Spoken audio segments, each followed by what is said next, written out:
I was in reception, sat with this bloke. I says, "Oh, what have you been up to then while you've been in Manchester?" And he just, without like hesitation, just went, "Oh, well, the Manchester swinging community is amazing.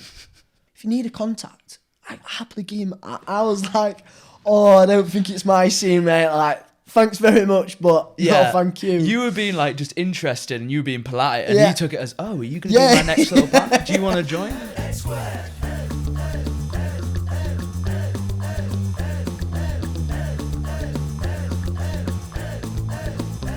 Hello everyone, welcome to the Ed Squared podcast. Today we have on the show someone who I've worked with not too long ago. He is a sports journalist and a DJ, George Booth. August 2022.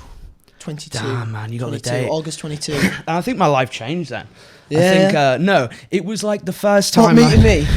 I saw a guy who worked in TV with the same work ethic as like the most insane work ethic, I will probably say. Like, in terms of like, just, I don't know, just like effort. I felt like you were always like up there in the top of the team. Like, I feel like you can always see you're like putting in work, man. Yeah, I mean, that's a massive compliment, so much appreciated. I think, obviously, I was at that stage 21, just come out of uni a couple of months before.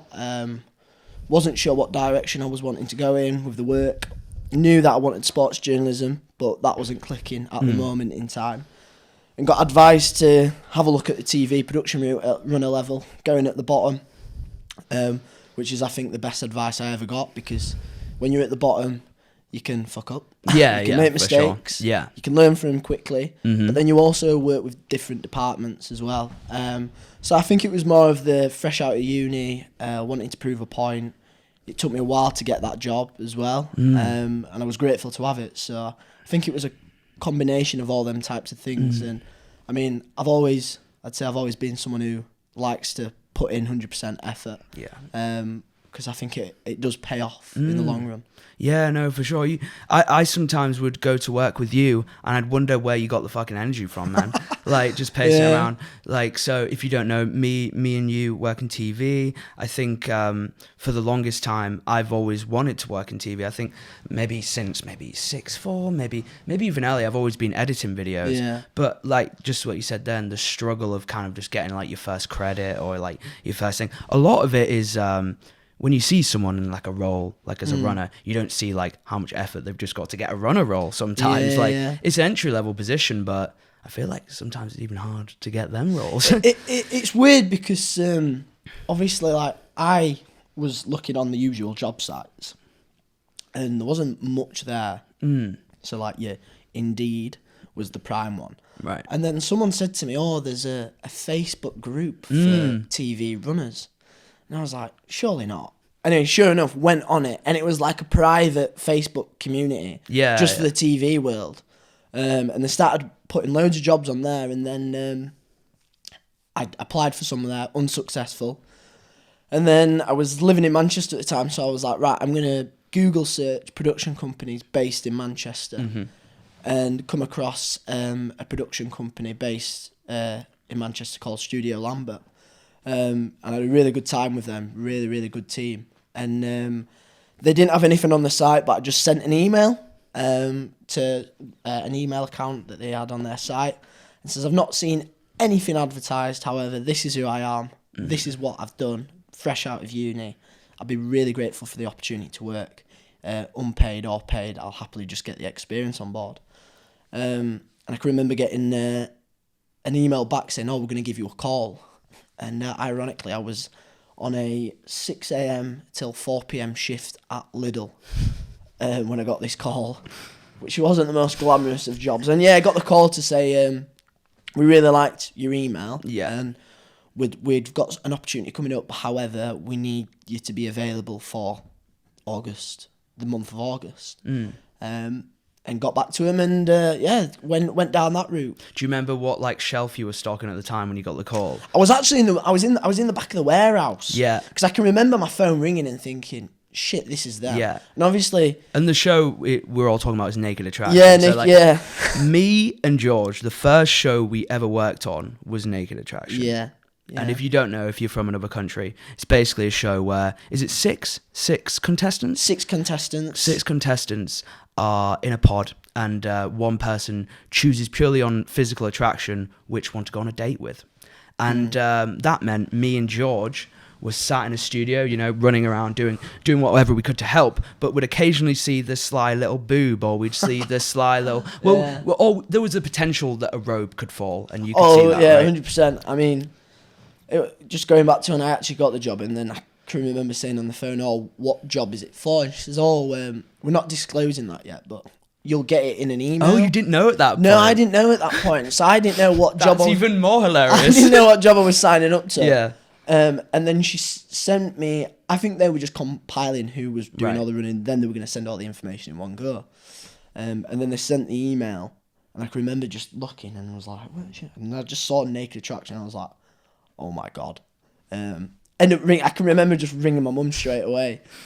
And ringing, I mean, my mum was in hysterics. She thought it was absolutely hilarious, which it is funny. It is really funny. But yeah, it was an interesting first day on set, walking around with just loads of naked people who do not give a shit. Yeah. And you know what? I respect them. Yeah. Because they've that's who they are as a person, and they're happy in their own skin. So fair play to them doing that. Yeah, kind of not inspiring, but I'm a bit jealous of their confidence. I feel like they could give us some confidence. Yeah, people who just like don't give a fuck about anything at all. I mean, I wonder if those people have any insecurities at all. If you're able to be naked in front on live television, what couldn't you do if you think about it? Well, it's an interesting one, because I can remember being like, fair play to these people, like for going on national television naked. Yeah. Ben, could you just pull up the show and show people, like, obviously we'll have to blur I don't know if they show that in the images, but just so people get an idea of the show. On their Facebook, they actually put out the clips of the show. Okay. So they put emojis over. Oh right, okay. To make it a bit more lighthearted. Yeah.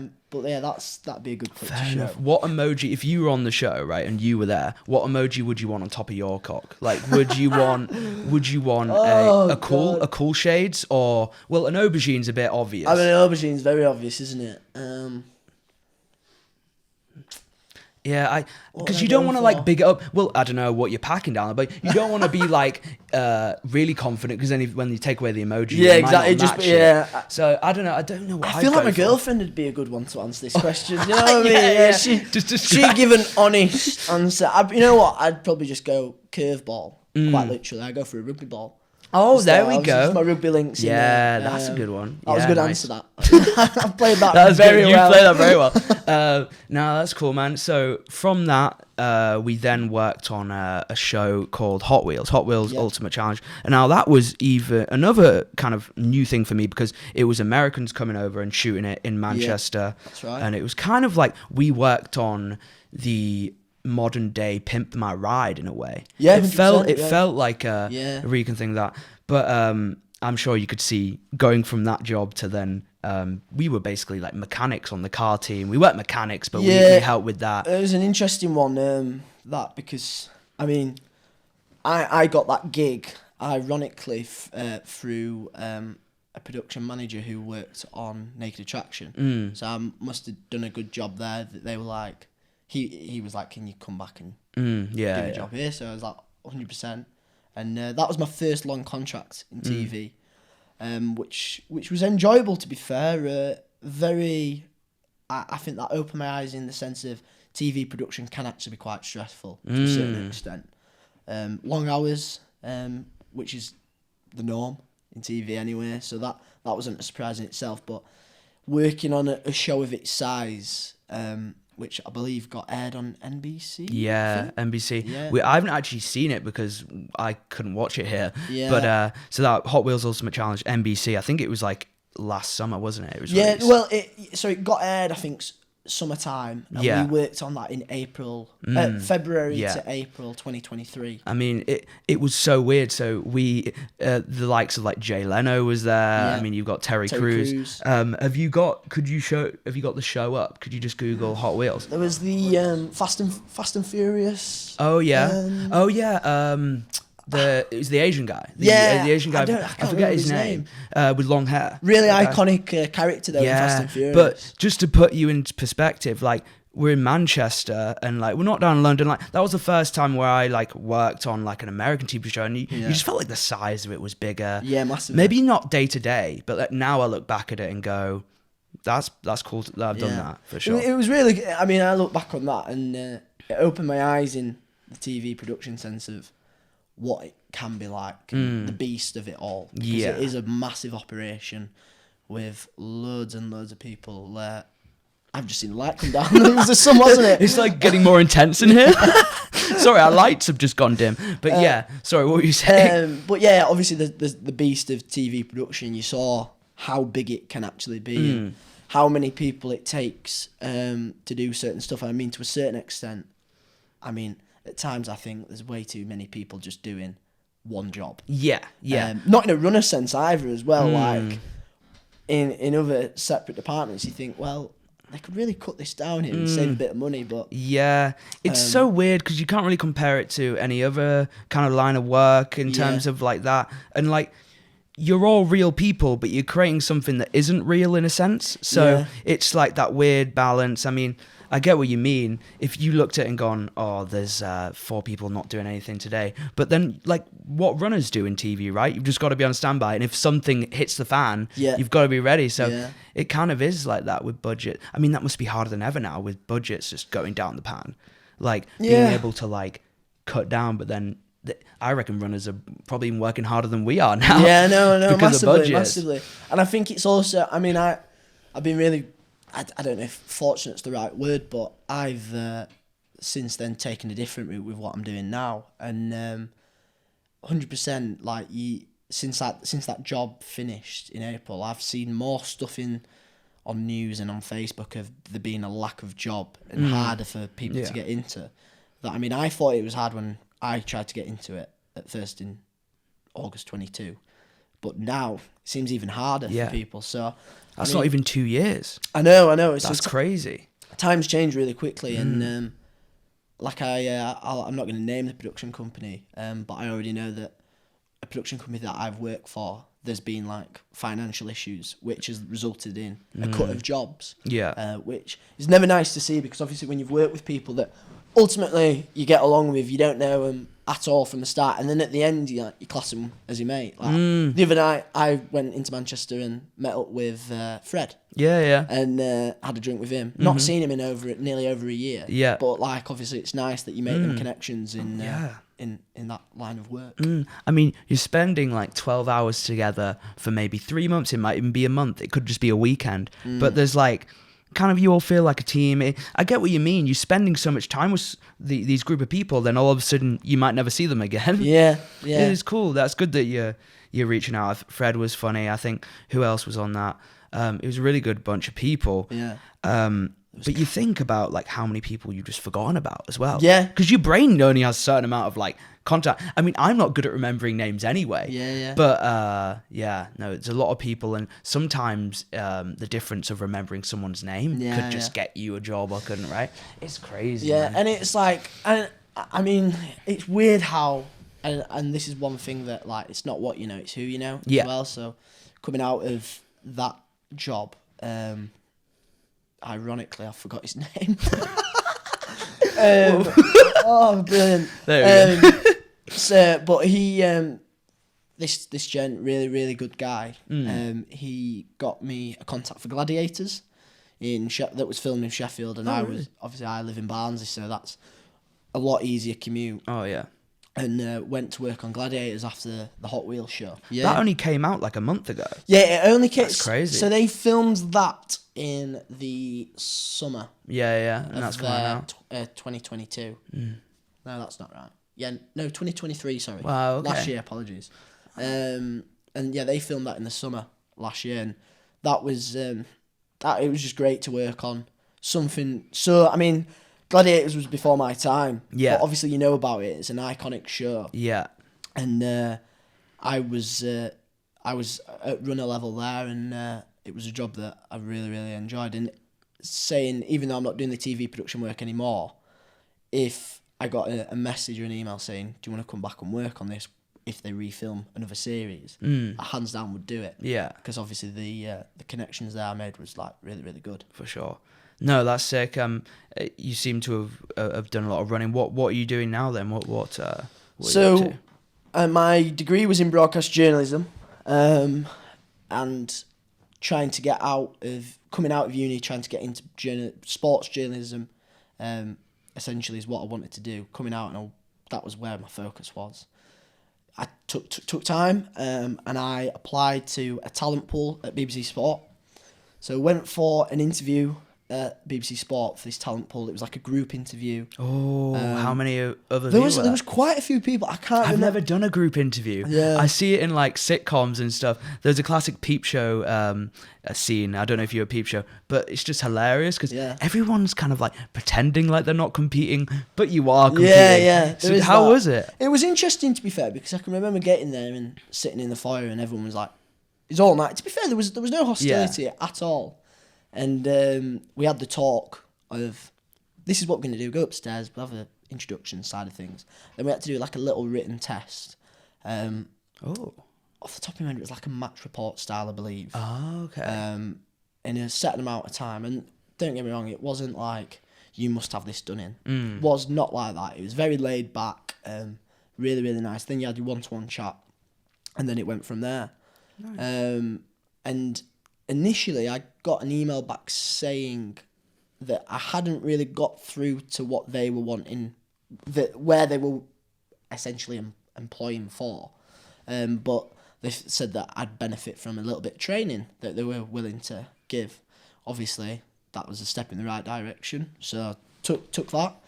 That took a little bit of time to get ticked off, and did the training. And I think like some of the training was like obviously a little bit of test because they want to see how you are under a little bit of time pressure and all that. And then in February of 2023, I went in and did some shadow shifts. So for anyone who doesn't know, shadow shift is you're working alongside someone in the role that possibly you could be doing in the future. Went and did that, managed to get through the shadow shifts. And then it's all on a freelance basis. Still in the TV production world, so it's hard to juggle that and do it all. One thing I would say is when I was on the Hot Wheels show, my junior production manager, Jess, was really, really helpful in helping me. He understood that this is another opportunity for me and that I could try and cut my teeth in that industry as well to see where I could go with it. And he was really accommodating for my shift time. So obviously you need them people along your journey to help you out. For sure. Like a mentor. I mean, well, yeah, I wouldn't say... Maybe not for him a mentor. Yeah, I wouldn't go as far as mentor for Jess, no disrespect to him, but he could have quite easily said, no, sorry, you're contracted to work here. Yeah. And he wasn't like that. So obviously it's nice to meet them kind of people who are really, really nice. But yeah, going back to it, so went in, did the shadow shifts, and then it was kind of after Gladiators in the summer really where it picked up more, of getting more shifts in, and then I would absolutely love it, working with a team, and I was like, right, this is the direction that I wanted to go in when I left uni. Obviously I've done a bulk of TV production work, which has got me through the time, really valued experience. It's opened my eye to another industry, which is kind of interconnecting to a certain extent. Yeah, really. it's kind of, but it's kind of totally different in a different way. I mean, maybe you could discuss like how anything like kind of shocked you, anything that was like, oh, I didn't expect this change. I mean, you studied it, so I imagine a lot of it there were, I wouldn't say any fairly big shocks. Just like change. From I would say I've been a massive sport fan all my life. Yeah. And I've always been into reading match reports. Yeah. And I always took note of people that were writing like the match reports and like the chief football reporters. And then like going into office and then just seeing them on like the next desk along, like doing the thing, putting out like really, really highly respected pieces of work in the sports world. Yeah. Was really, really like interesting to see, and like a pinch me moment to a certain extent. But I must admit, every time I step through the doors, I like so grateful for the opportunity. And I'm only on a freelance basis, and so that's why, one, I'm still grateful because I know how hard it is to get in there.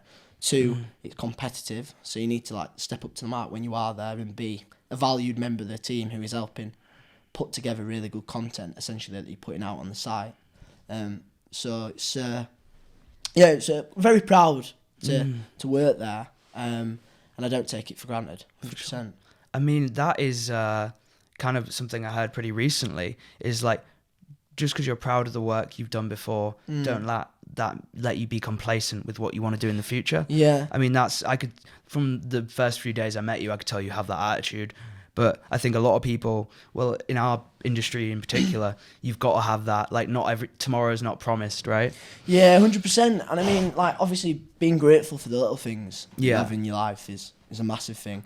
Something that I stand by. Not all the time, but try your best. Yeah. But yeah, so it's really cool to be where I am, and I'm going in the right direction with what I'm wanting to pursue in the broadcast journalism world. Yeah. So at the moment, I'm part of the digital team in a junior role. I may stress. I don't want anyone who knows me thinking I'm sat here thinking I'm top dog. Yeah, because that's not how it is. But yeah, I'm still in a junior role, and I work with the digital side, which is the website and the app. Yeah. And the predominant amount of work that I do is with like the live text team on football, predominantly rugby after that, and then done some golf. Yeah. And I've also done a little bit of cycling last summer, which was quite interesting to do. Cool. 'Cause cycling, my knowledge isn't as strong, but it was great to work on another sport. Yeah. How much does like knowledge in specific sport dictate how good you are at creating these reports, or, you know, doing maybe not what you're doing, but the job you're going for, you know, creating these reports? Yeah, so I 100%, the stronger your knowledge of a sport impacts the level of your report massively, because you can put in, it can be like tiny little things that you can include in there, like a little stat or a little fact that the odd man on the street might not know. Follows his football, but might not know that intricate amount of information, which people like to read, weirdly enough. If you're into your sport and you read like an odd thing, people appreciate it, because half the time they'll go down to the pub and they'll go, "Oh, have you heard about so-and-so?" It's a talking point. Yeah. So yeah, it is massive.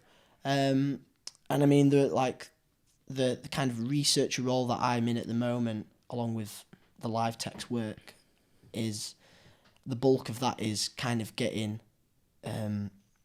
content together to put out on the live text. Yeah. And half the time that is stuff that isn't really in the main light. Obviously. Can we just describe what live texts are? So this is like, if there's football games going on, you're getting the scores live through a text message. Yeah. So you access it via website or app. You go onto it and you essentially have, for like Premier League games, they have normally about an hour to an hour and a half build up before kickoff. So content includes your team news, injuries, your pre-match talk from your managers. That if you see any spelling mistakes, that's my fault because I'm transcribing live.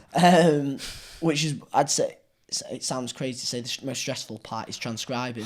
Dude, I basically done that logging. It's insane. I mean, you're having to keep up. So in my case, I was writing down what presenter was saying. I imagine it's even harder for what you're doing. Yeah. Live in time, you have to describe what's going on. I mean, how is it for you? It's so stressful. I found that stressful. Yeah. I mean, at first, massively stressful. So I went into, obviously, as I said, shadow work. So you working alongside someone, and I can remember seeing someone doing it and thinking, shit, like, this is going to be a test. But the team, I must stress this, is they're absolutely brilliant. Like, they understand that, kind of fresh out of uni, wanting to improve my own work, wanting to actually assist them in a really, really strong standard. So the team's been brilliant who I work with. But I can remember first doing it and thinking, oh shit, like that.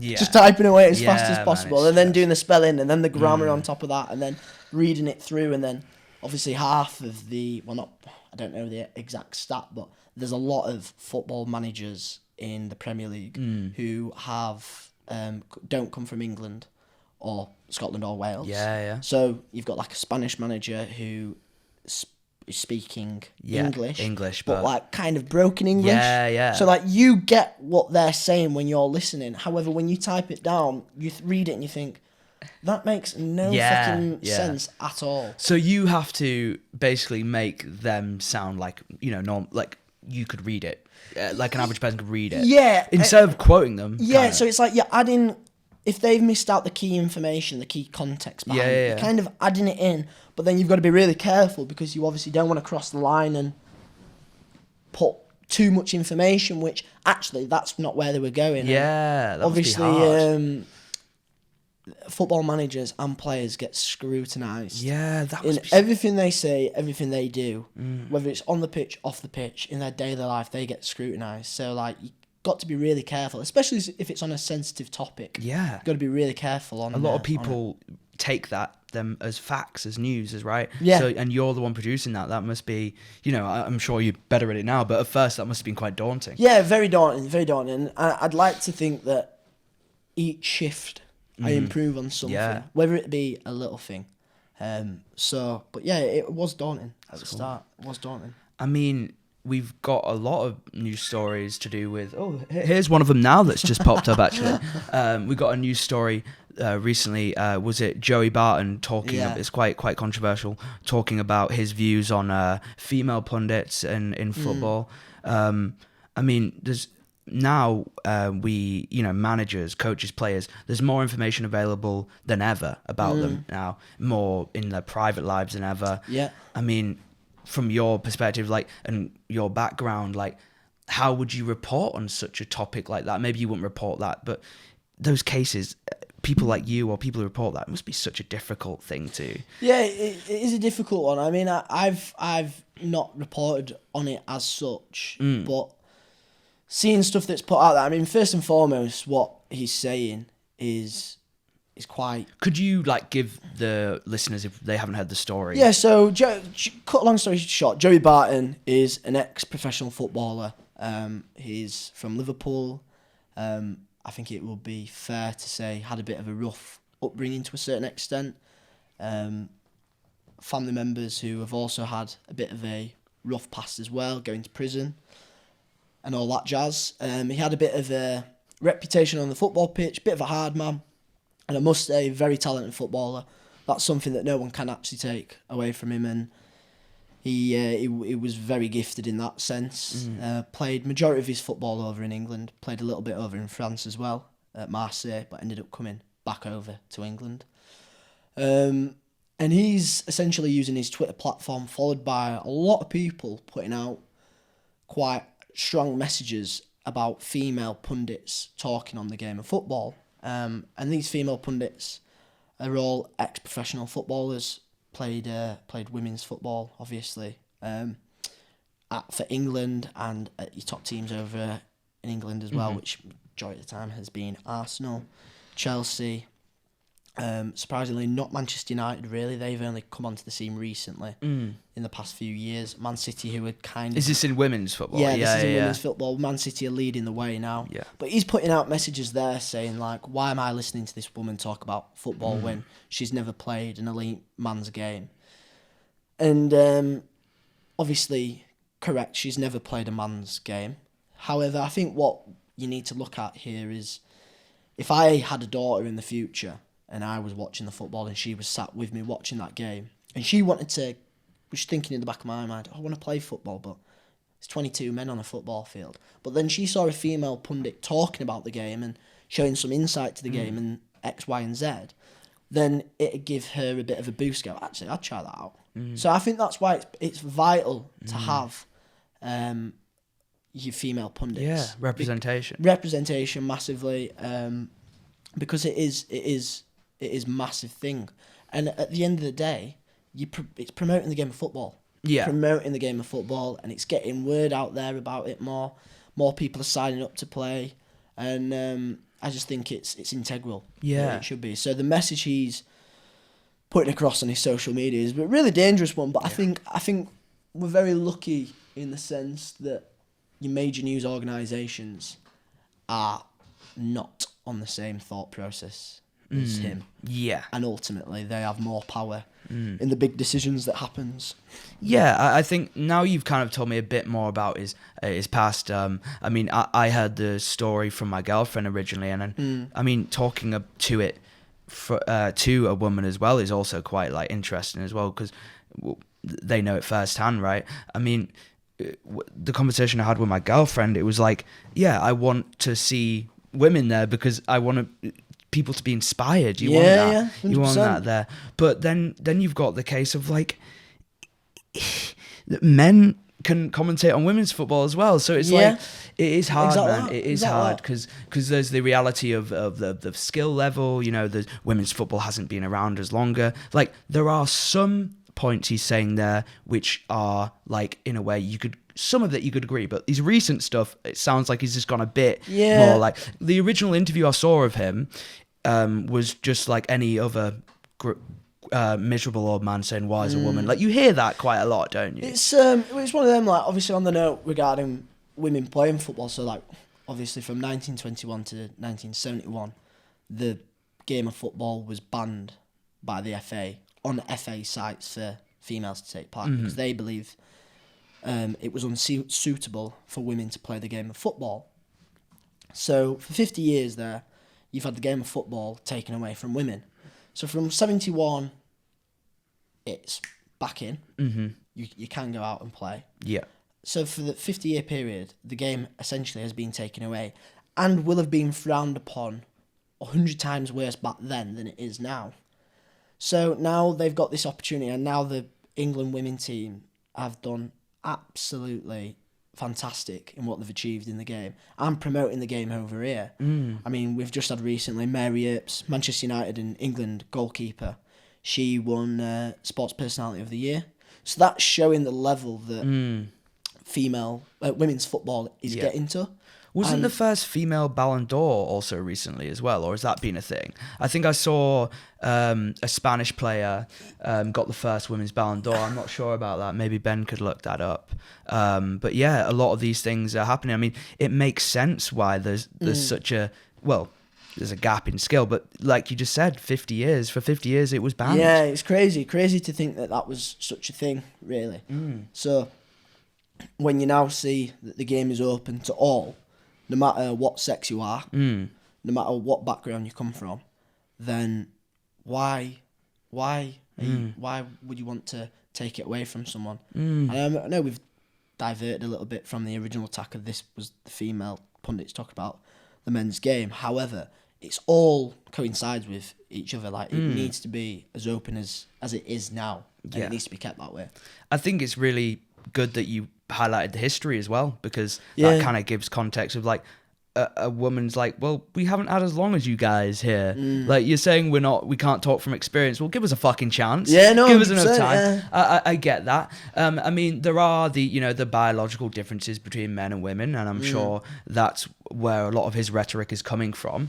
I understand that, but I when it comes to pundits and commentary, I generally just think it's up to the broadcaster. If you think a person can do a good enough job, they come from a good enough background to talk about their, I was a right back, or Kyle Walker, or another right back or left back, they can talk about it and relate to it. There are crossovers, but it is difficult, man. It's a controversial topic. And very controversial. Everyone's talking about it.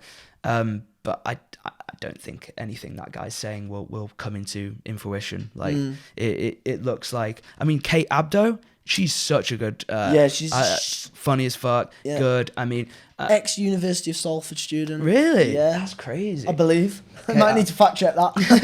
Kate Abdo. Yeah, but I think it would just be a bit weird. I'd find it weird now if we just went back to all men commentating. But to be fair, if you look at it from other sports, you've got UFC, MMA.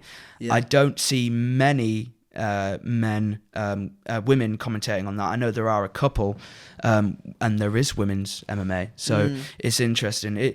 Maybe we should look at it like across the board in all sports and see what that is, because I imagine there's other sports that are even more like stuck in the past. I mean, I can't. My knowledge isn't as strong on like the combat side of things, on like the UFC and the boxing. One thing I can say is, similar to what the Lionesses have done in England, you are seeing more of women in combat sports in the mainstream media, which I think is really, really good. Like, whatever your passion is, and you're bloody good at it, and you're good enough to get on TV and go all out against someone, then like respect to that. Like that's the passion you've chosen. That's the path you're going down. Who is someone at home sitting on a sofa to say, why am I watching this? What are they doing? They've got no right. They've worked so hard just to get to that level. So it should be respected. Do you know Paddy Pimblett? Paddy Paddy the Baddie. So, I mean, his good friend, and also, I think she's a middleweight. She's called Molly McCann. Meatball Molly. Yeah. One of the best knockouts ever. She had this spinning elbow to knock someone out. I mean, you can't argue that the sport is still just as exciting. And stuff like that just kind of would maybe make those, backwards, or maybe traditional men who go, this is a man's sport, maybe rethinking. I think the more you see that on your screens and things like that, people will change. I think. Well, probably if they got in a ring with Meatball Molly, they'd change their opinion quite quickly. Anybody who says that should go into a ring with her. They should. But they should. It's a good idea. Just fucking absolutely watch her tear someone up. That'd be great. Man. I haven't seen her fight in a while. I don't know if she's still fighting. I want to say she's lost the last couple of fights. I think so. Really? I think so. I might be wrong on that, but I'm sure I saw like a Twitter or a TikTok video of her trudging out the ring after the octagon after she'd lost, I think.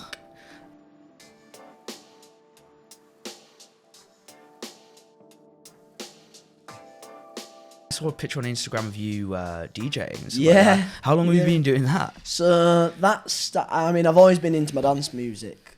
I say always. Kind of started when I was 16, 17. So 17 when I started going out to like clubs and that, and then hearing more house music. Yeah. And I was like, I quite like this. Yeah.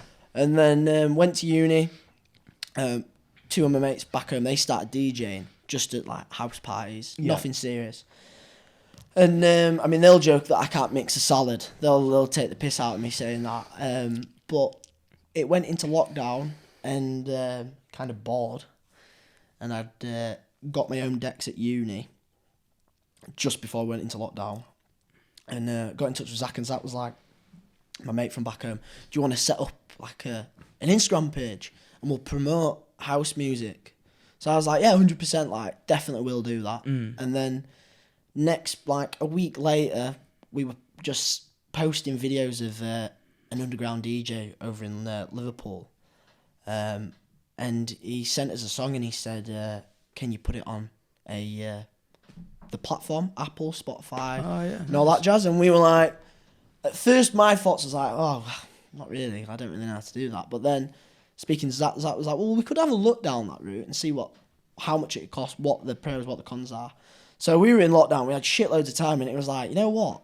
Fuck it, we'll do it. So he sent him back, and he knew full well that we'd not had any experience. Can we pull up his Instagram then? So is it George Boy Booth? Yeah, you might be better going on Saltito Records. Oh yeah, but that's also in your bio. I did a little stalking of you. No, it's alright, mate. Stalk. You gotta do the research. Yeah, but yeah, no. So we started that up, and then we started putting music out, and then lockdown ended, and we kind of like, let's do a couple of events.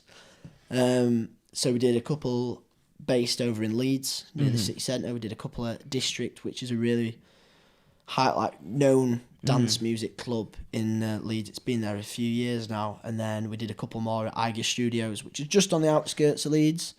But it gave us a little bit more rein on what we wanted to do with the event and X, Y, and Z. So we did a couple over that way. And then the last one we did was over in Liverpool. We did it as a collaboration event. And did it with two lads, Josh and Joe, students at Liverpool Uni. And we went over there and did a collabed event with them, and that was brilliant. That was like by far one of the best events we've done, and obviously a lot of respect for them getting us involved and letting us sort it out and help organise. It was really good. That sounds sick, man. But yeah. What is like as of now, like the most people you've like performed in front of or done a set in front of? I saw a picture on your Instagram of you, like it looked like you were at a festival or something. Yeah, so Mint Festival is again Mint Club in Leeds. It's been around for a few years now. And Mint Fest last summer got invited to go down and DJ on one of the smaller stages, which was really cool. Just like a little stage, and there was bales of hay all alongside the stage.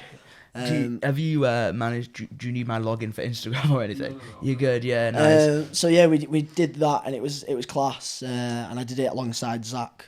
I'm really grateful to Mikey, who's involved in Mint Fest. He got me involved in that, and he's got me involved again for this coming year to do it again. So is that really, really in good, Leeds? Yeah, it was really good. Cool. What date will that be?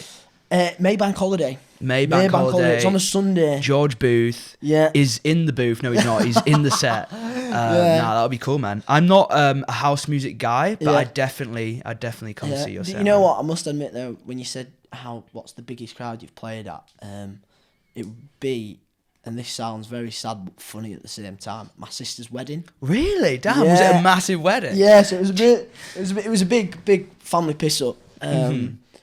And Barnsley, yeah. No, well, she actually got married near Harrogate, actually. Oh, damn. But she said, we'd like you to, Dad a band on, would you DJ after? And I was like, I don't know, like, I don't think my music's going to be suitable. And she was like, just play groovy house. I was like, well, I could do that. Yeah. She was like, you sure? I was like, yeah. I've never heard of groovy house. I wonder what it sounds like. It's like laid, it's like chilled. Yeah. It's not like just... I imagine like a mix of like house and jazz. I don't know why. I'm like fuck it. It's more like, you know, when you hear like a bit of the house music, it's got like a bit of a disco theme behind it, like that, along that side of things. But anyway, she said, "Do you want to do it?" So I was like, "I will do it, but I don't know if I'm going to be in a good state." But anyway, we did it, and I was doing it for about an hour and a half, 2 hours. I was absolutely leathered as well. But it was a good night. It was really good. Do you get better with the drink? Do you think there's like a level after a couple? I probably think I get better, but everyone listening probably thinks he sounds like shit. As long as they're drinking, mate, you'll be fine. Well, exactly. That's what you've got to look at. But it's. I would definitely say it's more of a hobby. Yeah. Than try and go down that route and try and pursue it as a career, because. My goal is set on the sports journalism road. So. It's always good to have hobbies, though. I think there's some people I know just like work and then come back and then they don't have hobbies. I think it's healthy to have another interest. Yeah. My mum always jokes that I'm never in. Oh, really? And it's not because I'm out on the piss, but if I'm not working, hate staying in the house. Got to be out. Got to be doing something. What are you doing then if you haven't got work? So if I'm off, if it's like I need obviously gym. Take that off, go to the driving range, love my golf. Oh, you're a golf guy? I didn't know you were a golf guy. Yeah, I'm one of them. I went to a golf like hotel. I didn't know, my parents just dragged me along. My parents weren't even like golf people, but I tried it. There was like simulator. It is something that just requires so much time. I feel like golf. I've been playing years and I'm shit. Really? I love it. Yeah, I love it. But yeah, then obviously I'm still playing my rugby a little bit, not as much as I'd like, but that's because of work, and that's one of the sacrifices I've got to take. Then obviously on the other hand, we've got the DJing and all that. Yeah. So nice. And I've got a good set of mates who are very similar to me. They're like getting out and about. So that that's helps. Good. Yeah, it'd be weird if you were like all your mates were just like they just read every night. Like you want, and it's good to kind of like have other DJs because you're probably still learning a lot of stuff, right? Yeah, massively. Yeah, and it's just one of them. Like it's like anything you do, the more you do it, the more you get used to it, and the more it just comes second nature. So. Sick, man. I mean, we need to be there. Me and Ben turning up at Leeds would be cool. I mean, get you in the mix. Really into house music as well. Yeah, it's good, man. Does what's like a house crowd? So you're at the decks. Yeah. What do you always expect to see? I'm thinking like sorry bucket hats. You've got there. Yeah, festival scene, 100% bucket hats. Club. Sunglasses are Sunglasses. are a usual fix for some reason. I don't know why. Well, I don't know why that would be actually. But yeah, sunglasses are a usual fit. But yeah, it's, to be fair, I prefer going to a dance music event. Majority of the time, it is Mint in Leeds, Mint Warehouse. It is Mint as well. Yeah, which is where we're from. That means good. But instead of going, just going into a club on the corner and just going, "Oh, I'll go in here," it's not really my vibe as such anymore. Yeah, so you prefer being behind the decks. Well, no, it's not that. It's more if you go to if I look at a DJ lineup and I know what music's going to get played. I'm like, well, I'd much rather go there and pay a little bit more to get in than just go around the corner and pay like a tenner entrance and go in and just be like, this is shit. Yeah, so, no, for sure. Yeah. I mean, there's a cool place I like in Northern Quarter called Night and Day Cafe. You ever been? Yeah, I have. That was cool. Yeah. That's cool. I think I've mentioned it many times on this podcast, but that's one of my favorite places. You're trying to get free entry. Yeah, I think so. It is free entry. Oh, is it? Oh, shit. No, but it's nice. They do live music, and it's not like a big venue. I quite like intimate, like when there's like live music. I quite low ceiling, like the cool. intimate vibe is massive. Like I much rather go to a smaller dude. I mean, don't get me wrong, a festival's good, but it's not all that it cracks up to be when there's fucking 100,000 people all in one place. It's fucking mental. I tried that. I went to Leeds Festival in 2019. I was meant to be going to Park. Oh no, I didn't. I went Creamfields that 2019. Oh damn, we didn't bump into each other. I mean, we probably wouldn't. But I was meant to be going to Park Life this year. My sister, she's like 29 now, but she's like she's a little bit she's got a nice boyfriend.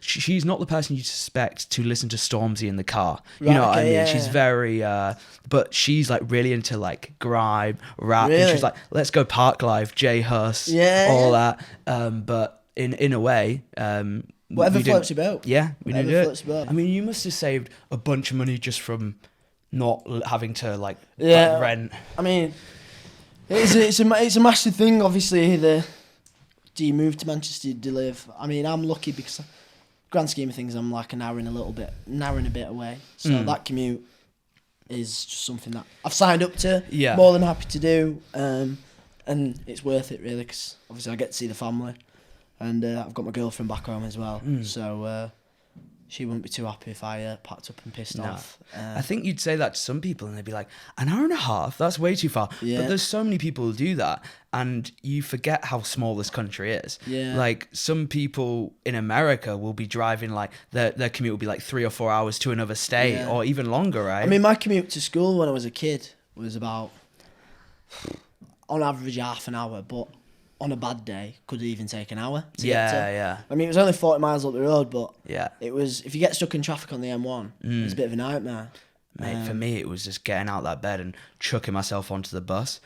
If I didn't make the bus, it would have taken me like 2 hours to get to, an hour and a half to get to it's mental, sixth form. Yeah. But it's like, that's where, going back to the why I'm doing what I'm doing, is that's where the interest of going into the sports journalism route started. So I was still at school and playing rugby, playing at quite a good level for my age group, playing for Yorkshire, and I had a bit of a stint in an academy.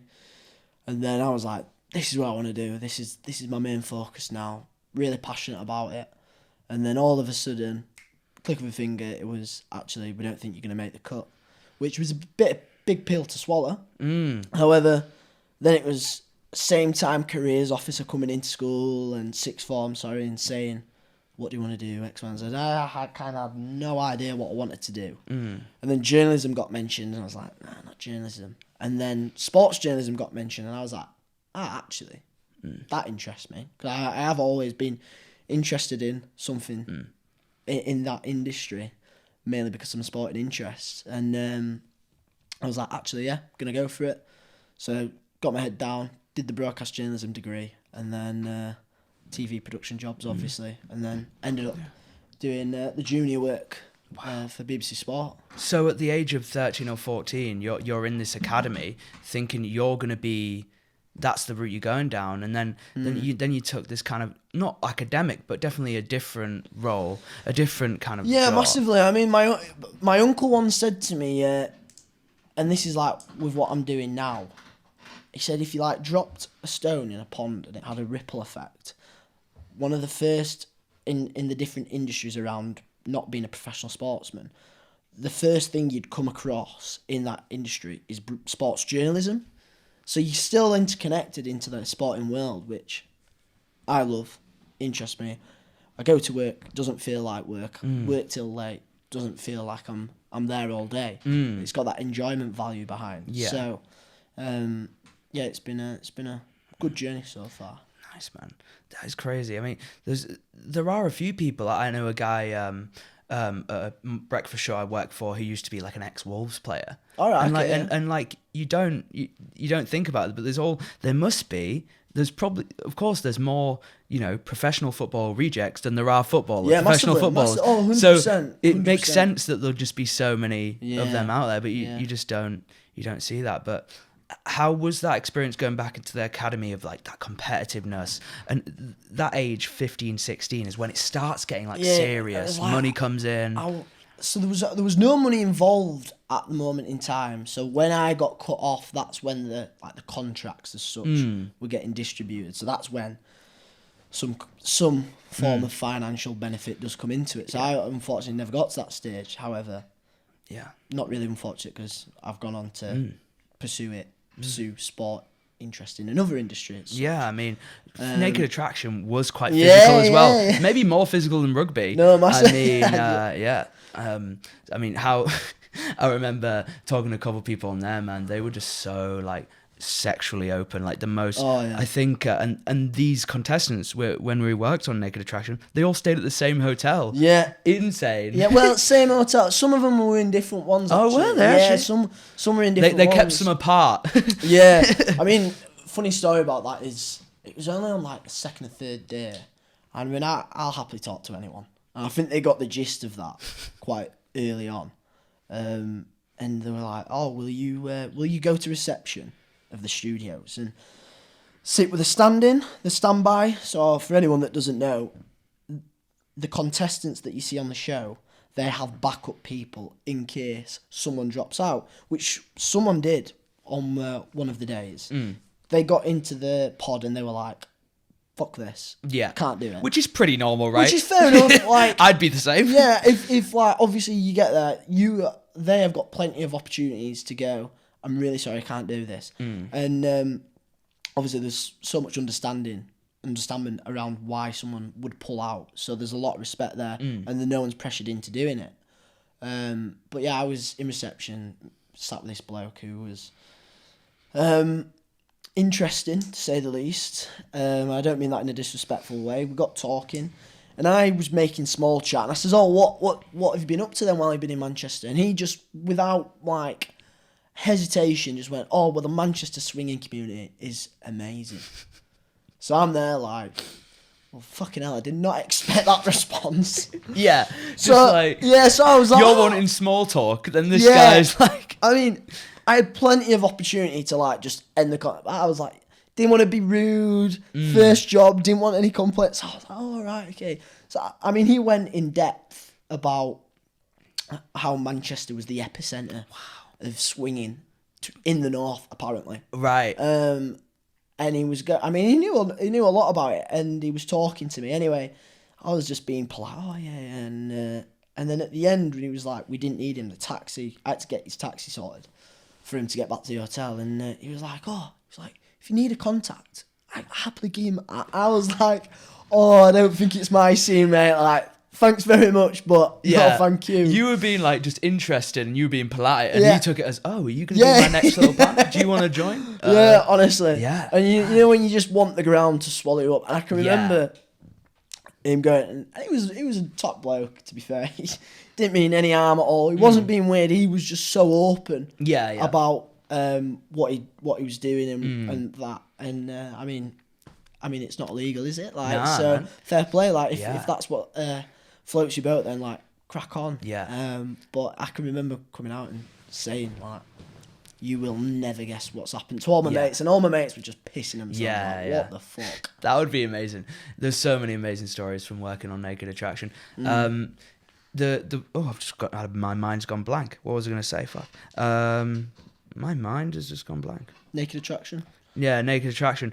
My point was like, do you know the sign? Yeah, this is it. To help you not get reeled in by another swinger. Do you want me to tell you a couple signs? I've actually learnt this. All right, okay, go on. So you might have heard this. If you're shopping and you see someone in their trolley with an upside down pineapple, I've heard this. You should, well, unless you want to join in, stay away from them. Yeah. But and then there's another one. I forget the name of the flower, but there's a certain flower you have in your front garden.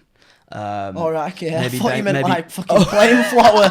No, I thought you were going to say, bag of flour, pineapple. Yeah. Well, again. Yeah. Mate, that would be a lot of confusion. Flour's quite common to buy, right? That would be confusing. It's called a pampas grass. Pampas grass. All right, Pampas okay. grass, yeah. Right. So, and what could you describe it for me, Ben? It's got a very long green stem and it's very white and flowery at the top. So is it quite like a flamboyant flower? Is it very flamboyant? Could you tell, like, yeah? If you walked past our house and you saw this, you could definitely tell like, something's going on. Yeah. Right, Something's going on. Curtains are drawn.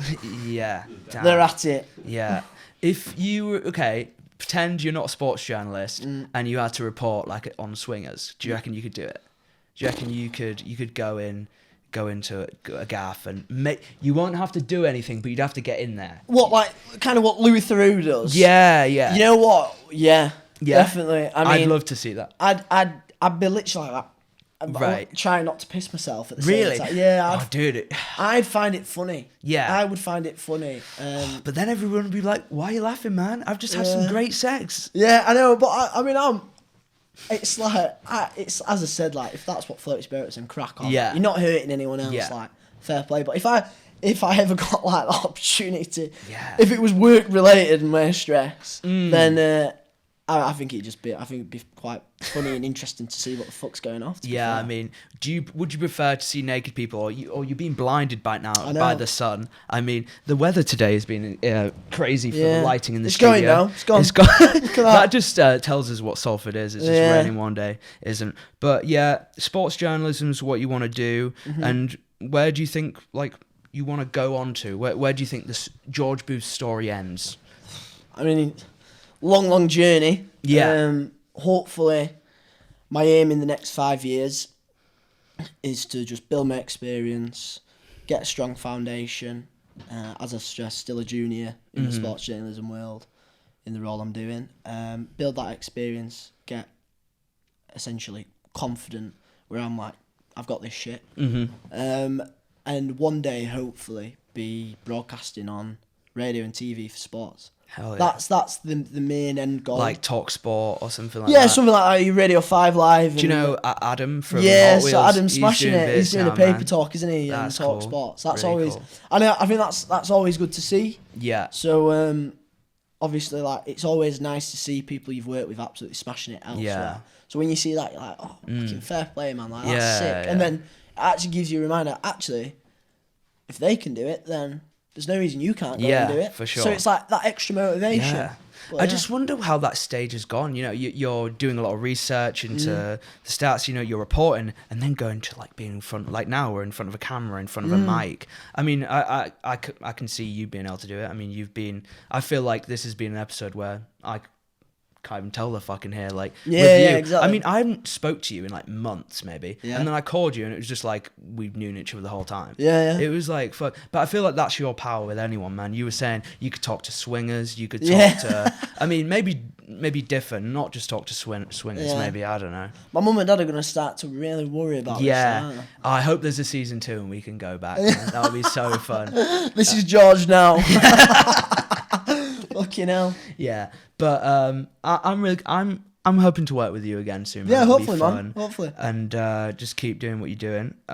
What else? I think is there anything you wanted to promote? I mean, you've got that record company for the DJ. Yeah, so Saltito Records on Instagram, just Saltito Records. If you Saltito search Records. it. We're still doing bits and bats on there. We've got Mint Fest that's coming up. Maybank holiday. Mate. Hope I've got the fucking date right. Sunday we're playing. If it changes, I'll put it on screen. Yeah, massively, yeah. So that's it's a really, really good music festival. Really highly respected. And there's always no trouble at all. Which is really, really good. Leeds is a good night out, man. Yeah, I love Leeds is good night out. Leeds is very good. But yeah, nothing really to promote. Just Hope you've enjoyed it. You've not thought it's dog shit. No, man. I was driving here. I was thinking, someone's gonna listen to this and go, Yeah. "Who's that wanker?" No, to be fair, I think you have a lot more knowledge in like other sports than you think. To be fair, like MMA and stuff like that. Yeah, a little It must bit, be yeah. hard though. Your Yeah, job, massively, like just being massively, aware it's of everything and Yeah. things are changing. But yeah, man, thanks for coming on. I No appreciate worries. it. I've enjoyed it. There you go, Pleasure, man. You're gonna walk off now. Yeah. No, no, thanks for coming on, man. And we are available on Spotify, YouTube, social media. We'll put clips out there, so Instagram and TikTok, all Ed Squared podcasts. So check them out. Links below, and I'll link all the links for George in the description as well. So yeah, thank you guys, and we'll see you next week.